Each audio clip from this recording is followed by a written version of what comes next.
Rachel McAdams ako ustráchaná korporátna podrážka Linda je za svoje zásluhy spravodlivo ignorovaná arogantným šéfom Bradleym, Maze Runner Dylan O'Brien.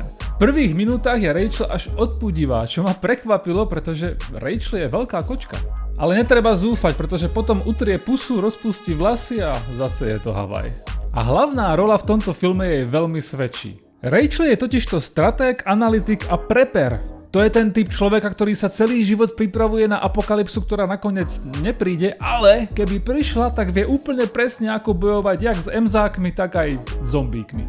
Linde sa ale pošťastí a lietadlo cestou na konferenciu spadne a ona a aj bossman sa ocitnú na opustenom ostrove.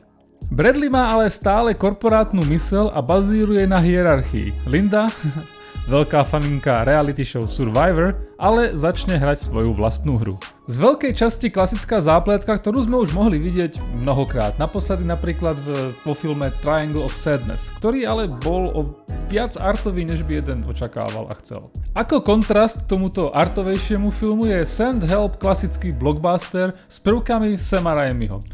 Spomínal som, že režíruje Sam Raimi? Ako náhle sa do toho Raimi oprie, tak film začne šlapať na plný plyn. Je tu všetko, čo od neho fanúšikovia zbožňujú. Šialená práca s kamerou, nechutnosti, očakávajte lietajúce oči z diviaka a litre s vratkov a čierny humor. Nie je toho toľko ako napríklad v Evil Dead, ale keď už začnú loviť prasatá, tak viete, kto drží volant.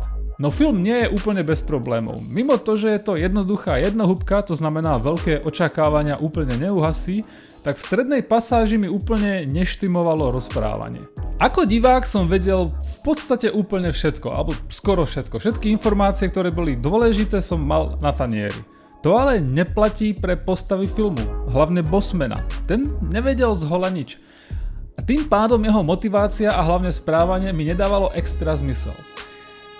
Dávalo zmysel v rámci filmu, ale keď som sa zamyslel nad tým, čo ten človek má v hlave, o čom vie, čo sa deje a prečo by mal byť motivovaný urobiť to, čo urobil, tak mi to nedávalo zmysel. Na to mal málo informácií, na to sa tam stalo málo vecí, ktoré by ho dohnali k takémuto činu. Podľa mňa.